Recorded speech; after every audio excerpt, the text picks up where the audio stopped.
এইভাবে খেলতে খেলতে হঠাৎ সুবল বদন দর্শন করেছে। সুবলের বদন দর্শন করে আজ ভগবান কানাইয়ের আর রাধারানীর কথা মনে পড়ে গেল। তাহলে সুবলের বদন দর্শন করে রাধারানীর কথা কেন মনে পড়ে গেল? না, সুবলের বদন আর রাধারানীর বদন একই রকম দেখতে। সুবলের বাবার নাম হচ্ছে সুবলুর পুত্র হলেন সুবল, আর বিশুভানুর কন্যা হলেন রাধারানী। রাধারানীর বাবার নাম হলো বিশুভানু, আর সুবলুর বাবার নাম হলো সুবলের বাবার নাম হলো সুবল। এরা হচ্ছে চার পুত্র ভাই আর বোন, তাই বদনটি একই রকম। সেই বদনটা দেখে যখন রাধারানীর কথা মনে পড়েছে, তখন কানাইয়ের আর খেলা ভালো লাগে না, তাই সুবলের হাতটা ধরে আজ মৃদু মনে চলবে। এবার মৃদু মনে গিয়ে সুবলকে বলছে, সুবলে একবার সেই রাধারানীকে আমার কাছে আমার রাধা বিনা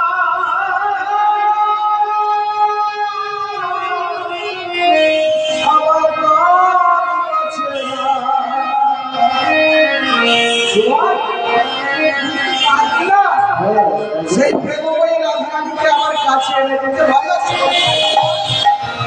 তবে শোন সুবল, শোন, যদি রাধারানীকে আমার কাছে এনে দিতে পারিস, এর জন্য একটা পুরস্কার আছে। কি পুরস্কার? তবে সদস্য মন্ত্রী বলছে, ওরে সুবল, যদি মিলা দিতে পারো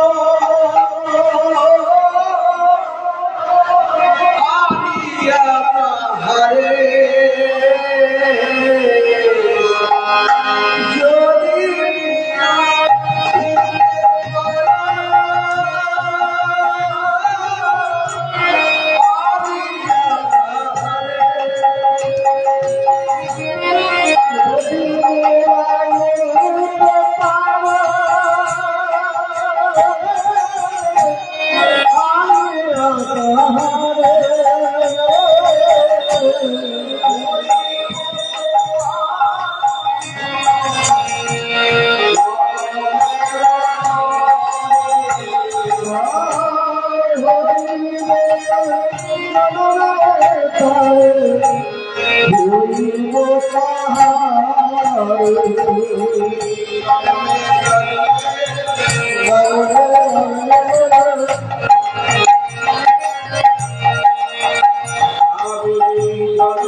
যদি মিলাইতে পারো আমিও তাহারে, এ জন্মে না জন্মে জন্মে তোমার দাস। তখন সুবল বলছে, আমার জন্মে জন্মে দাস হতে হবে, তোমার যেন রাগা চরণ হতে আমায় বঞ্চিত করিস না। আমি তোমার রাগা চরণ বড় ভালোবাসি। বলে ঠিক আছে, এক কাজ কর, তুই রাধারানীকে আনবার জন্য আমি তো পারবো না, তুই এক কাজ কর, তোর ঘরে মুরলী বাঁশিটা আছে, ওই বাঁশিটি তুই বাজা। তাহলে বাজালে ওই বাঁশি যখন রাধারানীর মণ্ডপে প্রবেশ করবে, তাহলে দেখবি রাধারানী তোর কাছে। হ্যাঁ, ওই রাধারানীকে আনবার জন্য তখন কৃষ্ণ বাঁশি বাজাবে।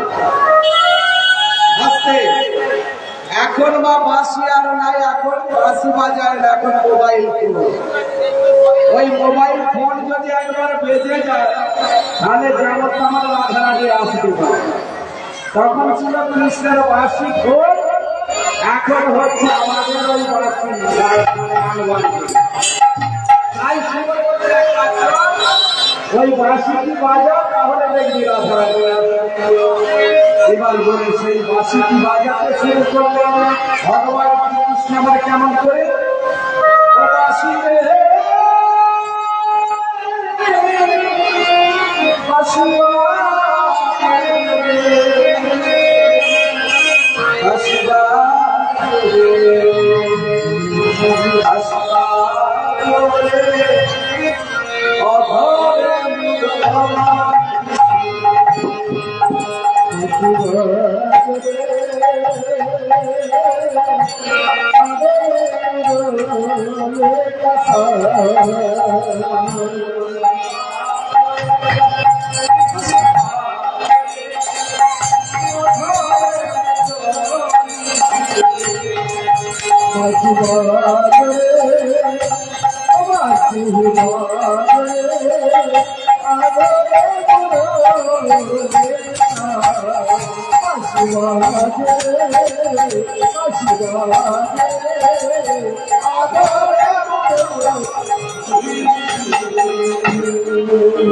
এই ভগবান বাঁশিটি বাজিয়েছে কোথায় গেল মা? রাধারানীর কর্ণমূলে। সেই বাঁশি ধ্বনি শুনে রাধারানী চিন্তা করছে আমি কেমন করে যাব, বধূ আমার বাঁশি বাজিয়েছে।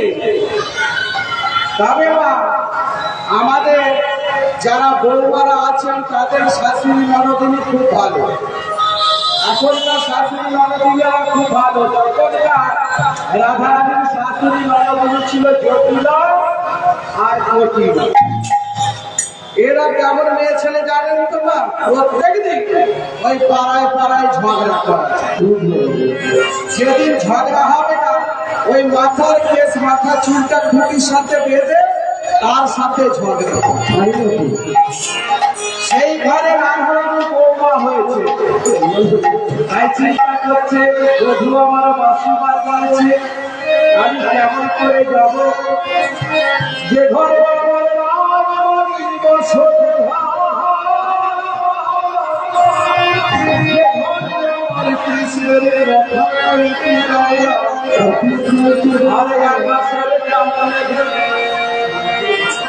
আকাশের কালো মেঘে চাইতে যায় না, আমি কেমন করে যাব, তাই বলছো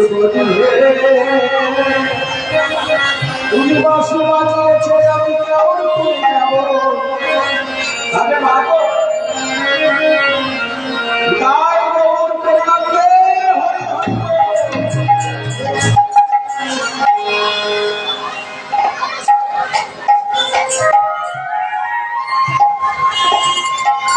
তাই যখন বাঁশিটি বাজিয়েছে রাধারানী তো যাবে কৃষ্ণের কাছে। আগমা আপনারা যদি বলেন ভগবানের পূজা করবো, আপনারা পূজা করতে পারবেন না। তারপরে কেন পূজা করতে পারবেন না? মানো মন হচ্ছে সব থেকে বড়। যদি আপনার মন চায় আপনি পূজা করতে পারবেন। আবার মনের মধ্যে একটা দ্বিধা আসবে কি, যারা গুরু আশ্রয় করে না তাদের কিন্তু পূজা করতে ভয় লাগবে। গুরু শব্দের অর্থ কি? গুরু শব্দের অর্থ হলো গুরু শব্দে অন্ধকার, শব্দে আলো। যিনি গুরু দীক্ষা নিয়েছে দেখবেন তার হাতে জল খাওয়া যাবে, তিনি পূজা করতে পারবে। আর যিনি গুরু আশ্রয় করেনি, গুরু দীক্ষা নেয়নি, তার হাতে জল খাওয়াও না আর গোভাগার মলমূত্র খাওয়া দেবে। আর বাড়িতে একটা করে তুলসী গাছ লাগবে, তুলসী গাছ যদি না থাকে সেটা ভিজে বানাও না আর গোভাগার মারা দিতেই হলো সময়। তাই গুরু ছাড়া বাবা কোনো কাজ হবে না, ঘটনা হলে বিয়ে হবে। এখন অনেক মায়েরা প্রশ্ন করে যে ঘট ছাড়াও বিয়ে হবে কেন? মোবাইল ফোনটা বিয়ে হয়ে যায়, তাহলে মোবাইল ফোনটাও হলো একটা ঘট। তাহলে যোগাযোগটা যে করাবে বাবা ঘটক দরকার। তাই রাধারানী আমার গুরু মাতাকে স্মরণ করলেন। তাহলে রাধারানীর গুরুকে, রাধারানীর গুরু হল যোগেশ্বরী যোগমায়া দুর্গা। 5 বছর বয়সে দীক্ষা নিয়েছিলেন। এবার যোগমায়াকে যখন স্মরণ করলেন, সেই যোগমায়া দুর্গা কি করলেন? বড়াইপুরি রূপ ধারণ করলেন। বড়াইপুরি রূপ ধারণ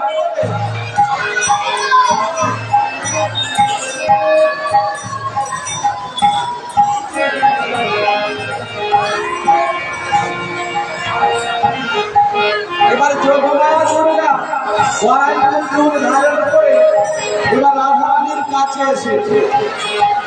কেমন ভাবে? একটা লাঠি নিয়েছে, আর রাধারানী বসে বসে কাঁদছে, কৃষ্ণের কাছে যেতে পারছে না। একটা হাতে লাঠি নিয়ে বুড়ি মামার চলছে। কেমন ভাবে? হ্যালো রাধে, রাধে ডাকো রাধে। বসে বসে আমি কাঁদছি। কেন বসে বসে কাঁদছিস? ওই কৃষ্ণের জন্য কাঁদছিস? ওই কালো ছোড়াটার জন্য কাঁদছিস? তবে শোন, আমি নিয়ে যাবো তাদের কাছে, তুই কাঁদবি না। তবে শোন, বলে সোনার রাজিনী ধরি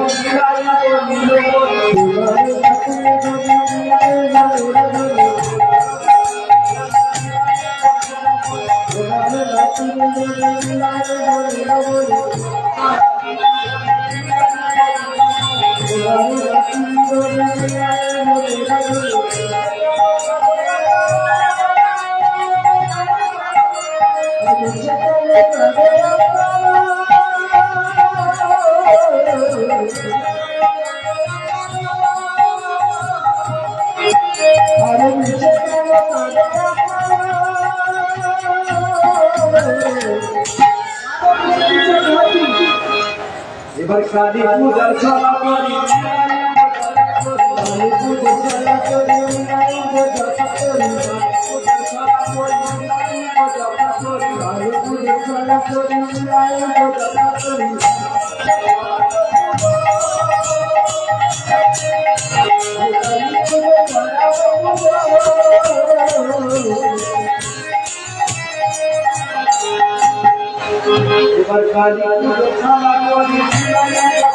এবার কালী পুজো খেলা করি, কালী পুজো খেলা করি,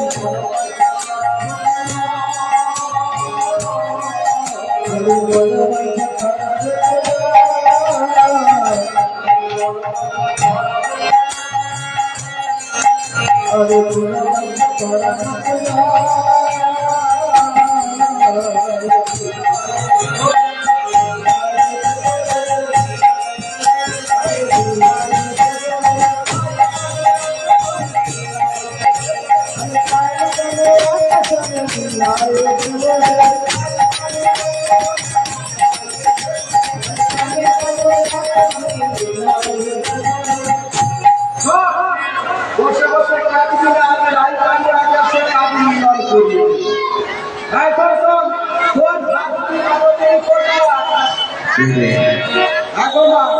তখনকার বৌমারা যদি কোনো আত্মীয় পরিবারের বাড়ি যেত, আগে শাশুড়ি নরমের কথা দিত। এখন শাশুড়ি মায়ের কথা নাই বৌমারা, এখন নাই, তাই তো মা? বৌমারা যদি বাপের বাড়ি যায়, শাশুড়ি নরমের অনুমতি নেয় তো? হ্যাঁ, এখন নেয় না মা, এখন অনুমতি নেয় না। এবার এখানে কি করেছে? শাশুড়ি নরমের অনুমতি দিতে চলেছে। জটিলা কেমন হবে? বুড়ি বাবার ছুকুর ছুকুর চলেছে, কেমন ভালো লাগছে তাই বলছে। দোষ কি হবে, দোষ কি হবে ও বুড়িমা,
এবার ঘর থেকে তখন জটিলা কটিলা বেরিয়ে বলছি সবাইকে জটিলা কটিলা বলে ডাকে।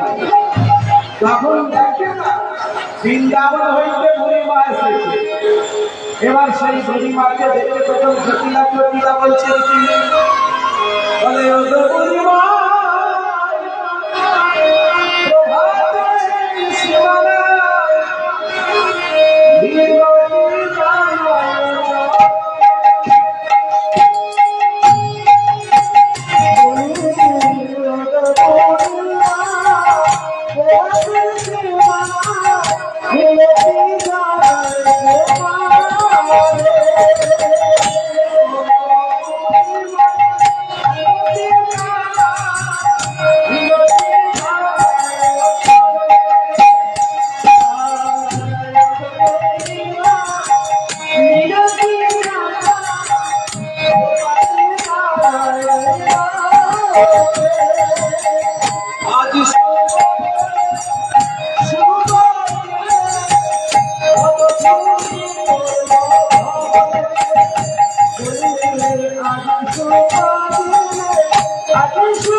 বলে এই শুভ আমার বাড়ি কি কারণে শুভ তখন বুড়িমা বলছে শোন শুভক্ষণ শুভদিন বলছি যখন শুভদিন শুভক্ষণ যখন বলছি ওই করেছ কি আয়োজন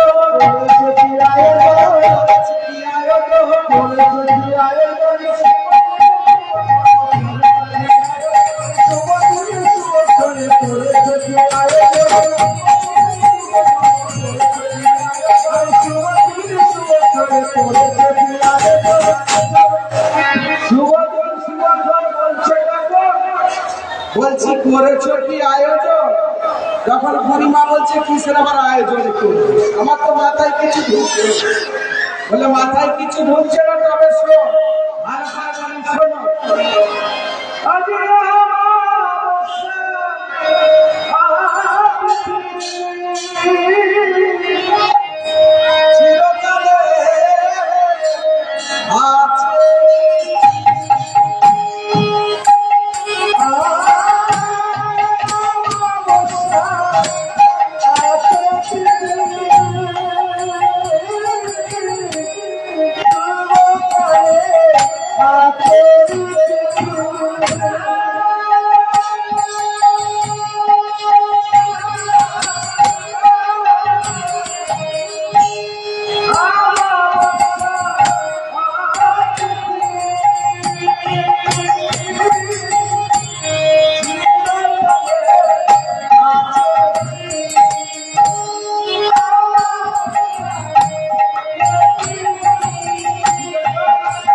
তবে যারা যারা কালী পূজা করবে বিধি শাস্ত্র অনুসারী তারা কি করেছে বলে চিরআয়ুষ মতি হবে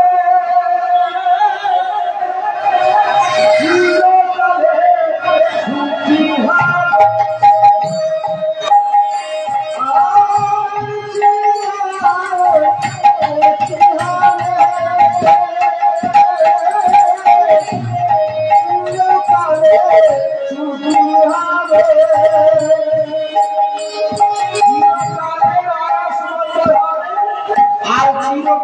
সুখী হবে।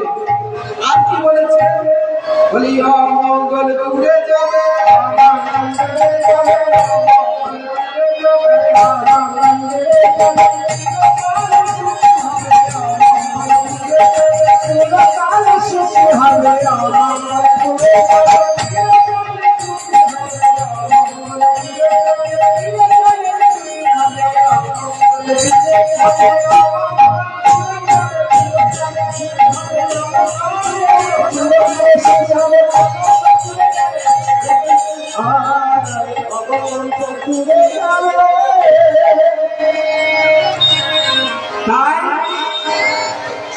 যে জন্য সধবা নারী বিধি শাস্ত্র অনুসারী তবে যারা সধবা নারী যদি কালী পূজা করে চির আয়ুষ্মতী হবে চিরকালের সুখী হবে।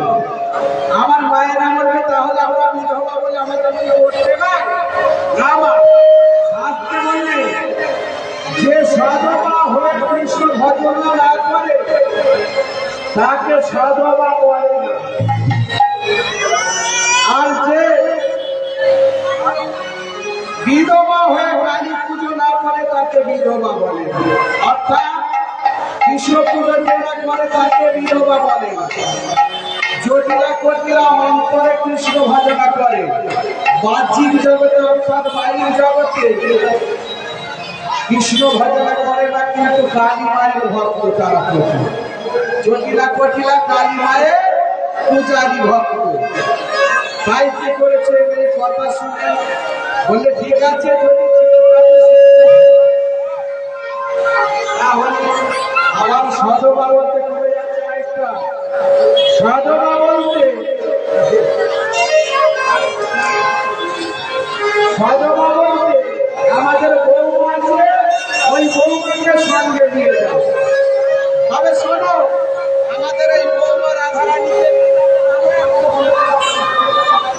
এই যে বৌমা রাধারানীকে নিয়ে যাবে তবে শোনো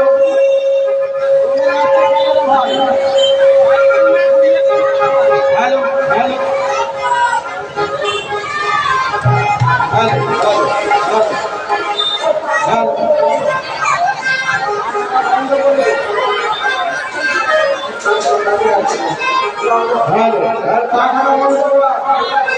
তাই কি করেছে তাই রাধারানী বলছে নিয়ে যাচ্ছ তবে ঠিক আছে বুড়িমা শোনো তবে শোনো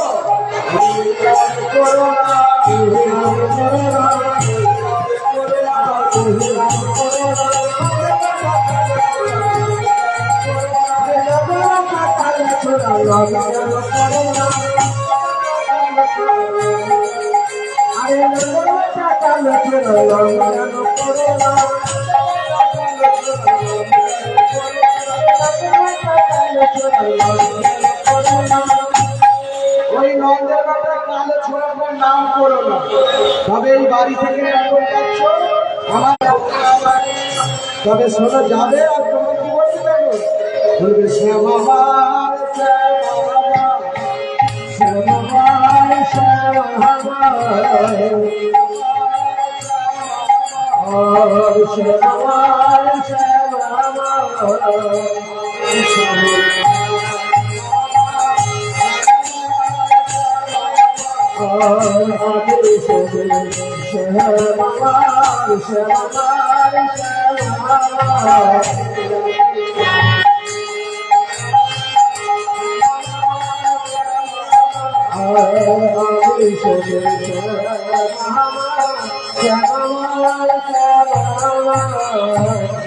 মায়া বসে বসে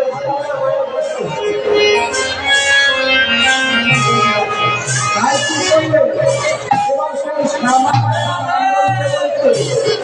এবার চলে রাধারানীকে সঙ্গে নিয়ে কেমন হবে?